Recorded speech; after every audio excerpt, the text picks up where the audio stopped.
અમદાવાદ વિમાન ક્રેશમાં મૃત્યુ પામેલા લોકોને સયાજી હોસ્પિટલના નર્સિંગ એસોસિએશન દ્વારા મીણબત્તી પ્રગટાવી અને 2 મિનિટનું મૌન પાડી તમામ મૃત્યુ પામનાર લોકોને શ્રદ્ધાંજલિ આપવામાં આવી. અમદાવાદથી લંડન જઈ રહેલી એર ઇન્ડિયાનું વિમાન ઉડાન ભરી થોડી ક્ષણોમાં ક્રેશ થયું હતું, જેમાં 250થી વધુ લોકોના મોત થયા હતા.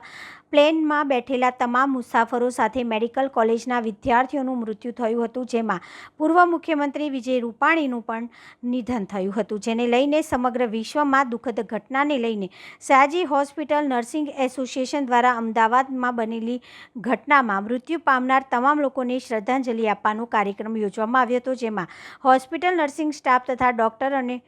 મીણબત્તી પ્રગટાવી સાથે 2 મિનિટનું મૌન પાડી શ્રદ્ધાંજલિ આપવામાં આવી હતી.